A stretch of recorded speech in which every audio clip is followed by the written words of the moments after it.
Hey everybody, welcome into the back room. I'm Andy Ostroy. We have U.S. Senate candidate Amy McGrath back with us today. We'll chat with Amy in just a second, but first, thanks for tuning in. We appreciate you listening, and we'd love to hear your comments. So email us at backroomandy@gmail.com and or post on our social media, and we'll read some feedback next time. And if you like the podcast, please rate and review and follow or subscribe, and you'll be notified every time we post a new episode. So Amy McGrath is a political and national security analyst, a former fighter pilot and U.S. Marine Corps combat veteran, founder of Democratic Majority Action PAC, Democratic nominee for the U.S. House and Senate from Kentucky, and the author of Honorbound, an American story of dreams and service. She, along with co-host Denver Riggleman, recently launched the brand new podcast, Truth in the Barrel, about politics and national security. And she once again has launched a U.S. Senate campaign for Kentucky's open seat being vacated by Mitch McConnell. Amy, welcome back into the back room. Hey, great to be with you. Or should I say, U.S. Senate candidate Amy, welcome back into the back room. Yeah. As of a few weeks ago. Yeah. So tell us about the campaign. How's it going? I think it's going really well. I mean, a lot of Americans and a lot of Kentuckians are exhausted with what's going on. And even though Kentucky's a red state, what's happening right now isn't what a lot of people voted for. Right. Okay. And so we're all sort of feeling that. And so launching this campaign, I think, is exciting because it's an open seat and Kentuckians have a real opportunity here to have somebody in there who's going to be a voice for, Kentucky and not for, Mar-a-Lago. Right. And so what was the moment, or was there a catalyst where you said, I want to run? If things were better in Kentucky, I would not be running. Mm-hmm. Things are worse. What the federal government has done under this Trump administration is hurting people here. And it's more than just, we talk a lot about the unconstitutional things that Donald Trump's doing, the attacks on the rule of law, the attacks on the press, all of that stuff. It's terrible. The politicization of our military in ways I've never seen. That's terrible. But a lot of the policies that have been pushed down really hurt my state. The tariffs are just devastating to Kentucky farmers, to our bourbon industry, to our manufacturing. It hurts. And it hurts us in our pocketbooks. And then you add in this bill that was just passed over the summer. Okay? This big, beautiful betrayal bill, whatever you want to call it. It guts healthcare in Kentucky. 1 in 3 Kentuckians are on Medicaid. We're now looking at 35 rural hospitals at risk of closure. So, and that's just right off the start, And I looked at all of that and I was like, are you kidding me? This isn't what people voted for. This is going in the wrong direction. And yes, I've run before. I know how to do this. I have to stand up. I can't just sit back on my front porch and just sort of watch all this happen.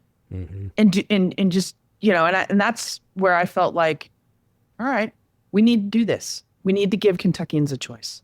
Do you think, and are you getting a sense, at least in your state, that folks are just, it's the economy. It's like what Carville said, it's the economy stupid. And that the economy is going to play a major part on Tuesday in the gubernatorial elections in Jersey and Virginia, other elections elsewhere, in New York City mayoral race with Zohran Mamdani.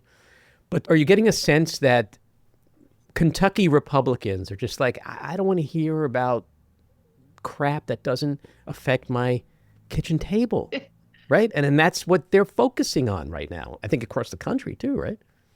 Yeah, the other side, I don't know what they're focused. They're all over the place. Mm-hmm. First of all, the 3 Republicans in this race had a chance to be in a forum with this week, and it was it was all about Kentucky manufacturing, and all 3 of them were, we're behind Donald Trump with these tariffs.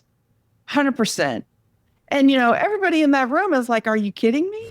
This is hurting our industry.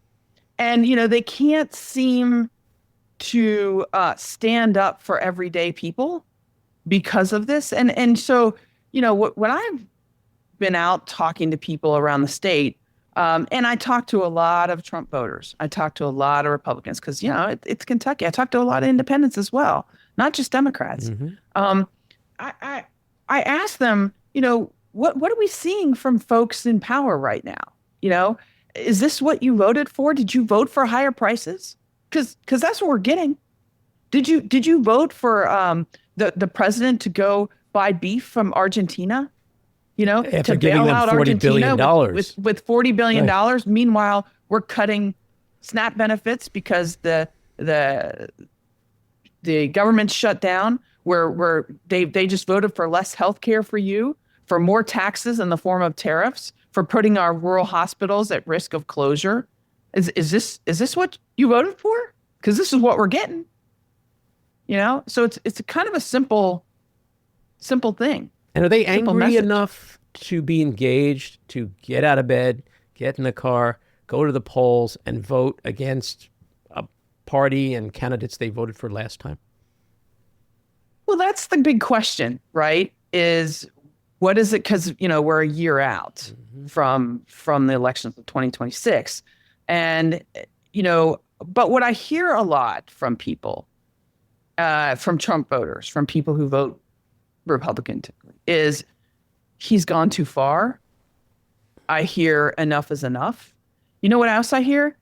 I hear this, well, I kind of like what he's trying to do, but there's no plan. And it seems very chaotic. And what do they think he's trying to do?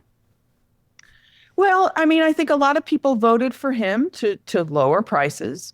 And he's talked a lot about these tariffs. People don't typically understand what tariffs are or what they do, but they can definitely tell that the prices ain't being lowered.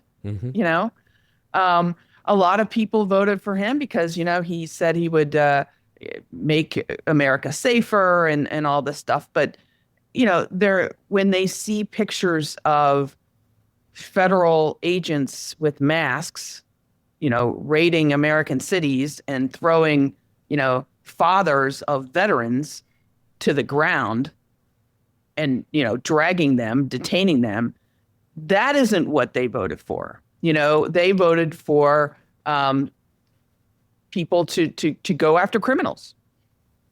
And the problem is what you're seeing is they're not going after criminals.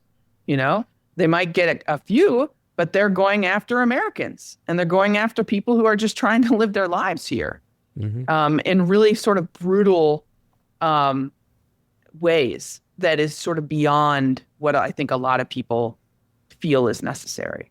So we're talking about affordability, which obviously is a big issue. Overall, what are your signature issues? If elected, what would you focus on first? Yeah. Well, the first one is the economy. And it should be. It's the kitchen table issues that everybody really cares about, 100% of Americans and Kentuckians. And so for me and for Kentucky, it's these tariffs, because Kentucky is very dependent on international trade. Of all of the states in the union, we have the second highest dependency on international trade, because we have the second highest per capita spending and exports, much higher than, say, Texas or California or New York, and that's per capita. And so these tariffs really hurt us. And as I mentioned before, it hurts our farmers. Our soybean farmers, our beef farmers are being hurt right now. Our bourbon industry is being hurt right now. And it's for no apparent reason, right? The president sees a video from Canada that he doesn't like, and then he just, changes the tariff rates. It's crazy. My businesses here in Kentucky, they don't know, they can't plan. They don't know what to expect. And so the signature issue for me is, hey, these Republicans that you put in power, they didn't just fail to make things better. They intentionally made things worse with these tariffs. And Donald Trump has sold you out. And the number one thing we need to do is repeal tariffs, because they're a double tax on us. That and the healthcare piece. And again, it's promises made, promises broken. These Republicans and Trump, they said they weren't going to go after Medicare. Guess what they're doing? They're going after Medicare. They said they wouldn't go after Medicaid. They just went after Medicaid. They said they wouldn't go after Connect. Connect, Andy, is our equivalent, Kentucky's equivalent of the Affordable Care Act exchanges. Mm-hmm. We have a Democratic governor. We expanded Medicaid. We embraced the Affordable Care Act. And we got a lot of Kentuckians health care for the first time. And now all of that is being ripped away. And people are seeing that. They're going to see their rural hospital potentially close. And that is the difference between life and death. It's like if your dad has a heart attack now and you're in a rural county, you can drive him 10 minutes to the hospital. In a couple of years, if that happens, it's 2 hours. Mm-hmm. It's 3 hours.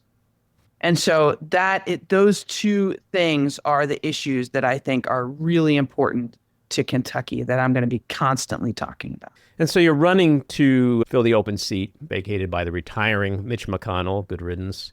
You ran for the Senate back in 2020 against McConnell, and you lost.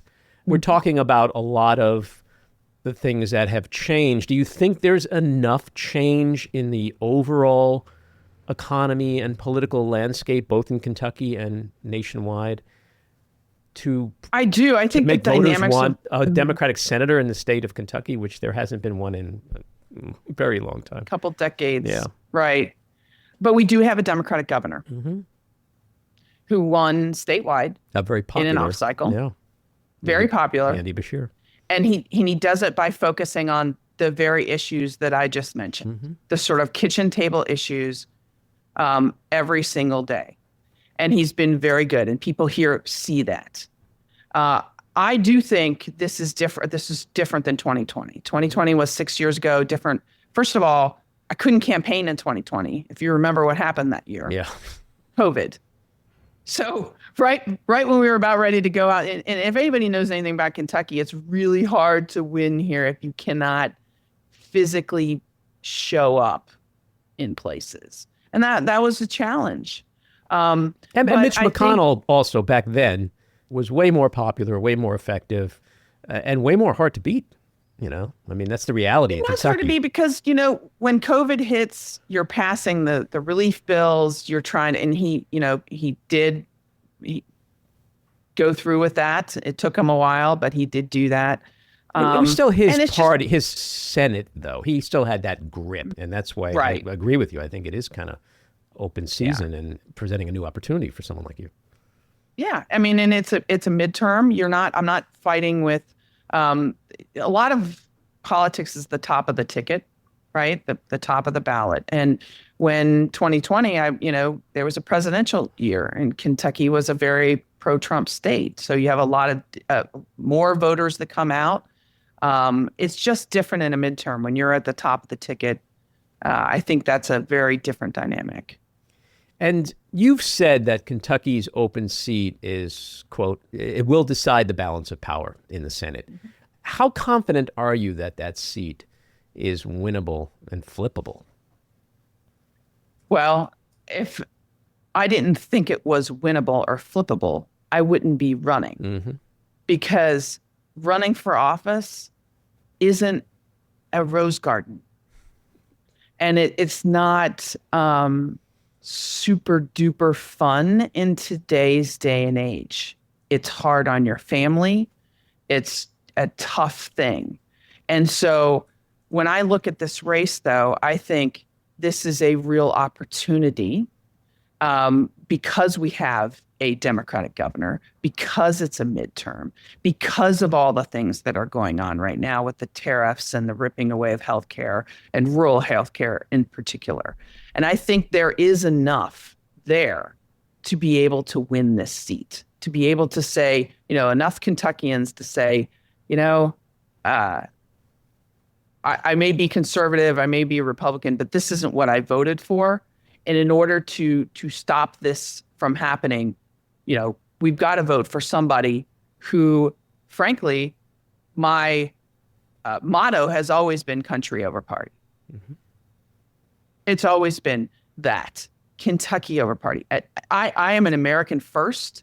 And what I'm telling people and what I've been going around the state talking to people is I'm going to represent you, not a party. It's about Kentucky. It's about the hardworking people who are here. And so, I mean, look, I think it's winnable, or I wouldn't be doing it. Yeah, look, any student of history knows that in politics, things change all the time. Richard Nixon ran against JFK famously, was humiliated and crawled under a rock for a few years, came back, 68. The country was different, like it is today. Times changed, people changed, and he went on to win the next two presidential elections in 68 and 72. Plenty of candidates have lost. I asked Bernie Sanders how many times he ran. Asked Steve Beshear, who was our governor here, how many times he ran before he actually won. So I think, look, running a statewide race and not succeeding does not mean you can't run a statewide race and win. I just think that's crazy. I'm going to put you on the spot and ask you what your feelings are on the Democrats' leadership. Yeah. Okay, two things. One, to be clear, I haven't been focused on the leadership of the party because they're not focused on Kentucky and I'm not focused on them. And that's really a cool place to be because I don't care what party leaders say. I've never been controlled by a person or a party. And, you can kind of contrast that with everybody running on the Republican side. But that said, look, I think that, and I've said this for a while, I think our party leadership needs to change. I think that we need a new generation of leaders in this country. I've said that for a long time. And I think that the fact that you have, leaders who are aging and appear to be out of touch, it hurts us. Well, they also and that's not a partisan thing to say. It's on both. I mean, Mitch McConnell is kind of the perfect example of that.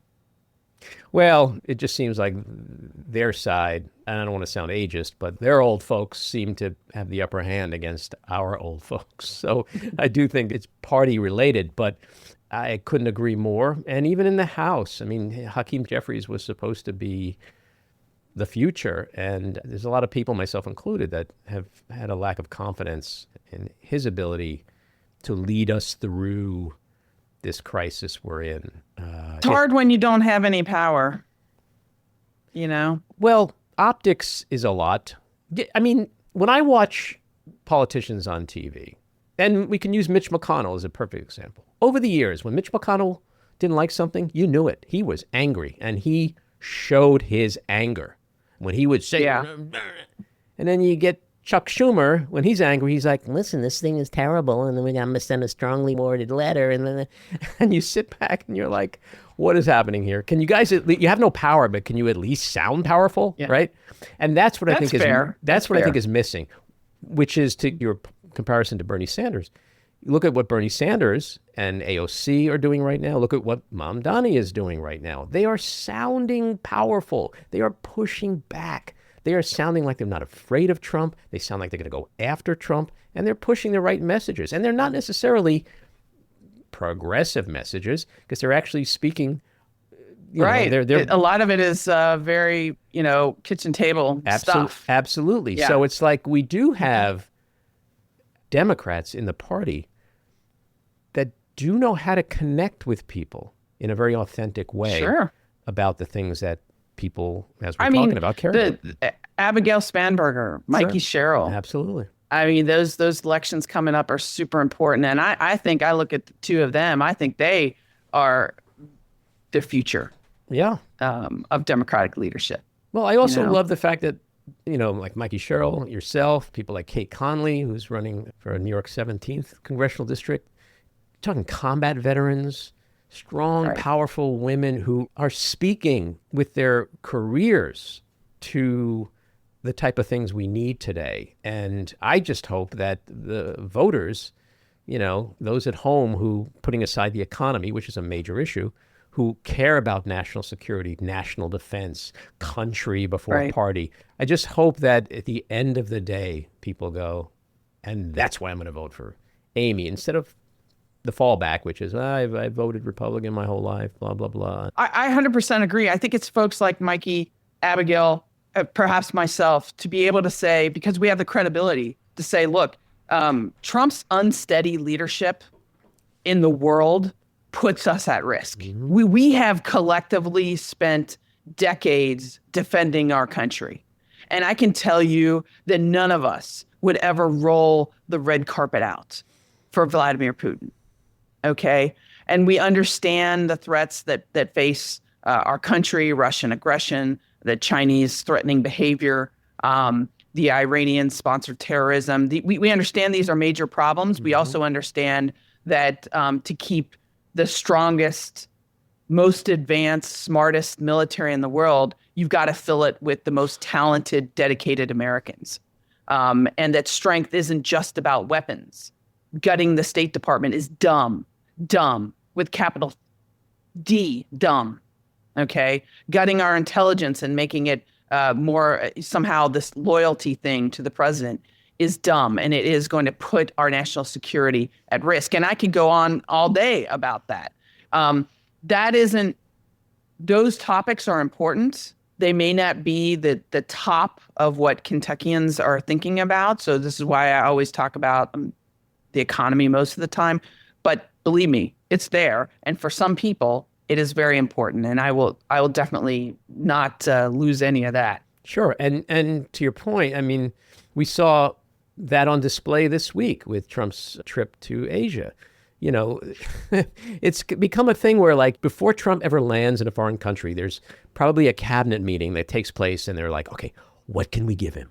What would be the best gift? What can we bribe him with or flatter him with? Because that's his foreign policy. And so we don't have a leader in the White House. We don't have a commander-in-chief. We have somebody who's governing by id and ego and whim.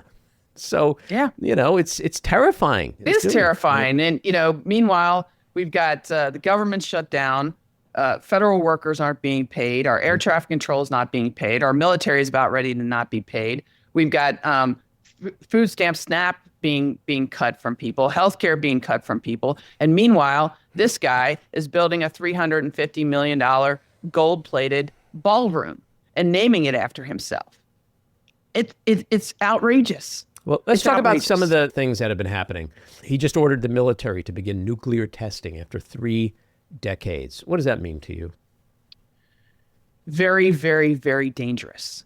I think what people need to understand is that the United States, when it was once a leader in the world, was the country that pushed for the rest of the world to never detonate a nuclear weapon ever again. And that the last time we ever tested a nuclear weapon was back in the 1990s. And we were the ones that said enough is enough. And we created a treaty called the CTBT. And the rest of the world signed on to that. And since then, every country has abided by it, with the exception of North Korea. Okay, and that's why they're a pariah. And so for the president to now say we're going to test nuclear weapons, first of all, it's unnecessary. We don't need it. We already have the best, strongest arsenal in the world as a deterrent. So we don't need it. And then second, it's a huge provocation to Russia and China. I mean, how are they going to respond to this? We're basically starting another Cold War that we don't need. So it's a very, very dangerous. And for the president to say, well, we need to do this because the Russians tested a nuclear-powered cruise missile. Folks, there's a difference between nuclear-powered something. We have nuclear-powered submarines, okay, for example, and a nuclear weapon that goes boom. Very different. So testing a nuclear submarine or a nuclear powered something is not the same thing as testing or detonating a weapon. And I think this also shows the president's ignorance here. It's very, very dangerous. And but doesn't it take years to set up that kind of testing? Like, is this something that, not that we shouldn't be concerned about it, but just logistically to make it happen? Aren't we talking about something that is so far down the road if he was going to make this happen? Right. It would be very expensive, be very damaging to the environment. I mean, where do you test nuclear blasts? Right. We in the 1940s and 50s, we tested them in the open air. So we tested them in places like New Mexico. And then when it got so big and we didn't want to do it on our own soil, we went out to the South Pacific and we demolished islands in the South Pacific with massive problems to the environment there. We moved people out of those islands, and to this day, we're still those folks are still paying the price for that. And then we looked at it and said, well, this is really bad, and so we moved the testing underground. But even that has massive ramifications to our natural environment. I mean, nuclear weapons are no joke, and so testing them again is a very dangerous thing. It's something we do not want to do. It's also something we don't want the rest of the world to do. Again, we used to be the leader, and now we're not. This is just crazy what is happening. Yeah. And what Trump also this week said that he has the right to do whatever he wants, and that courts will not stop him. And this includes sending in any or all branches of active duty military into U.S. cities. How illegal is this, number one, and how dangerous is this rhetoric? Well, it's not legal. The active duty forces cannot be involved in domestic policing. It's part of what was called the Posse Comitatus Act that was passed over 100 years ago, and it has a lot of history behind it. The president can use active duty military if he invokes what's called the Insurrection Act, which also has a long history. You can only invoke that if in times of insurrection, in times that the government is about ready to be toppled over. And that's not happening right now. So it would be illegal for him to do it. But the concern, of course, is who's going to stop him? Right. We have a Supreme Court that's basically given him immunity for everything.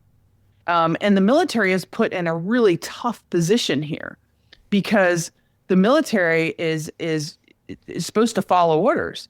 But what happens if those orders are, if Supreme Court has given the president immunity, then every single order that he orders is legal.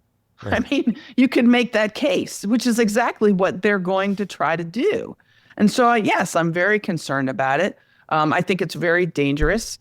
We should not be using the military against the American people or here. That is a basic American principle since 1776. I mean, it's one of the reasons that we declared independence from, the crown. So I feel like this is a big deal. We have to keep watching and keep talking about this and pushing back 100%. And along these lines, also this week, the Pentagon ordered the National Guard to establish, quote, quick reaction forces. This is around 500 troops in all 50 U.S. states, the District of Columbia, U.S. territories. And this would be to deal with civil unrest and riots. And they'd be trained in the use of batons, body shields, tasers, pepper sprays. It sounds like the United States president is like gearing up to go to war with our own cities and our own citizens. Well, I think it shows you, one, why are they doing this if they're not expecting problems? It's almost like they want problems to happen. He's creating the problems. So that, they can send the military in. And let's be clear, this isn't what people sign up to do when they go in the National Guard. Okay? Well, that's what I want to ask you, because I'm always interested in what are the Guards people, what are they thinking when they're standing in these cities? Are they thinking like, wow, this is not what I signed up for. I'm missing my family. I'm missing my kids, my job. Like, what am I doing here? And do you get a sense that that's happening? Well, I think that people that wear the uniform, and I was one of them for 24 years, they put their lives on the line, and they want to make sure, though, that the leaders are using them appropriately. If you're asking me to go away from my family for a month or 6 weeks or more, there better be a reason for it. That's not just a political photo op, guarding the Lincoln Memorial what from tourists or whatever it is that, picking up trash in Washington, D.C. If you're asking me as a guardsman to leave my job for that amount of time, it better be for a reason. And so I think there's some resentment there from a lot of guards people who are looking at this and saying, okay, what's the purpose here? I think people really do, they want to be used if there's a natural disaster and they can be helpful. That's like, hey, we're going to help our fellow Americans. Okay, this is what I signed up to do. I signed up to serve. I didn't sign up to be a political prop. Right. And the other thing about it is they didn't sign up to be policemen. If they wanted to be policemen, they would have gone into the police force. The military is trained and equipped for war, not policing. And I've always said, look, we should not have our military policing our streets like we're some third world country. And I hear that actually from voters here, independents and Republicans. I hear that, that they get it. I think they do. And I think when you combine the economic realities that they're living under and roll it all up, I mean, I hear and I see people talking, voters, Republican voters, independents, like they're exhausted, like everybody else. It's like you said before, enough with the shit that's impacting my family in terms of healthcare and the economy, jobs, inflation, the food prices I pay for everything, as well as the stuff I'm seeing on my TV that's happening elsewhere in the country. It's just enough of this chaos. Yeah, chaos. So I that gives me hope that it's self-inflicted chaos. Yeah. And I think one of the perfect examples, not to bring it back to the economy again, but one of the perfect examples of this is the soybeans thing with China. Okay. The tariffs that Donald Trump instituted hurt our farmers, crushed their soybean crops. Many of them are going bankrupt right now. And now the president goes to China, and these Republicans are touting his deal for the China to buy the soybeans. The deal is the exact same thing they had last year, or less. So, well, there's still 45%, we 47% shot tariff. ourselves in the foot, right? Okay, to come back and wrap the foot back up and say, "Look, I fixed the foot." I mean, for what? Well, right. No, you're referring to what he does all chaos. the time, which is he's the arsonist who puts out his own fire and claims to be a hero. Right. And we got nothing out of it. The Chinese haven't changed their intellectual property problems. They haven't changed, TikTok, any of the ways that they're doing in the Taiwan, South China Sea. They haven't changed it. They haven't changed a thing. They didn't even discuss any of that shot stuff. Ourselves in the foot. Yeah. The major issues weren't even discussed between him and Xi. So, but he solved 8 wars, right? Like there doesn't need to be any truth or reality to anything he says or does. It just is what he says. He's a sociopath and he's a liar. And he's got a great group of sycophants around him who promote his bullshit. And he's got a very effective right-wing media ecosystem that also is very effective in spreading the lies and the propaganda. So, and ultimately he has a very brainwashed, call it 30% of the public who, like he said 10 years ago, if I shoot somebody on Fifth Avenue, I will not lose support. No matter what he does, it doesn't matter. So if he says this is a great deal with China, we won, Trump won. Wow, look at that. He's such a great deal maker. In the meantime, there's chaos at home. We're day 31 of a shutdown. We're 24 hours away from SNAP and WIC benefits being lost. As you said earlier, there are people going to be signing up for their ACA new plans tomorrow and seeing ridiculously high increases in their premiums because of the expiring subsidies and the Medicare issues you talked about. So, but he's off playing in Asia and getting crowns and more recommendations for the Nobel Peace Prize. And the Republican Party, which was once the party of small government, once the party of free trade, federalism, et cetera. Yeah, what happened to federalism? Is no longer conservative. They're increasingly authoritarian, centrally planned tariffs. Really? You wouldn't, I mean, the Republican Party would never have been for something like that years ago. Military patrols in U.S. cities, police raids on homes of government critics, mass detentions without due process. The government taking control of private companies and pressuring universities, the concentration of power into one man. This is just not anything that I thought the Republican Party ever stood for when I was in the military. It's very dangerous right now. Party before country, or king before country. That's where we've come. My last question is about the shutdown. We saw this week that Senate Majority Leader John Thune gave a very angry speech. He's getting a lot of props for that. Oh my God, this is so out of character for him. He's such a mild-mannered guy, and he was so upset. It was aimed at Democrats. But can we just level set here, okay, for the folks at home listening, to the people in Kentucky who might be listening, especially Republicans and independents, with Republicans in total control of government and still playing the our way or the highway game, this is their shutdown, is it not? Yeah, totally. First of all, it's part of the total chaos that they're unleashing on us right now. I think, any shutdown should be blamed on Congress as a whole, okay? But normally you see this with split party control, where you have the House is controlled by Democrats and the Senate is controlled by Republicans, or vice versa. But I think it's really telling that you're seeing this right now happen with the Republicans controlling everything.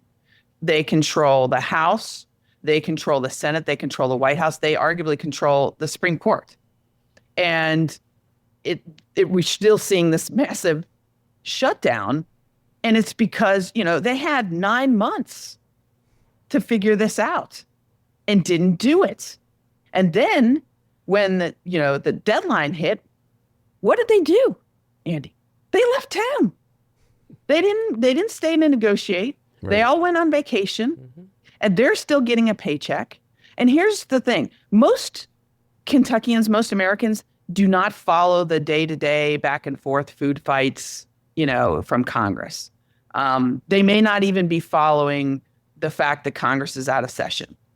But people inherently know these guys aren't doing their job and they're still getting a paycheck. Give me a break. Yeah. Look, if I was a moderate Republican, or any kind of Republican, or an independent in Kentucky or elsewhere, I would literally just be saying, like, okay, so you guys told me I can't get the shit I need for me and my family unless we put you guys in charge of everything, right? Now I give you that power, that control, and you're telling me I still can't get the shit I need because of Chuck Schumer? If that's the message they're giving people in your state and others. And the other thing is, the American people have been asked in many polls, what do you care more about? Do you care about, there's the shutdown, and there's this fact that the Affordable Care Act subsidies are going to go away, which is what Democrats are fighting for, to prevent. And people don't want to see their premium skyrocket, and so, the Democrats are taking a stand on that. And I mean, this is where we're at, but the Republicans own it because they are in control.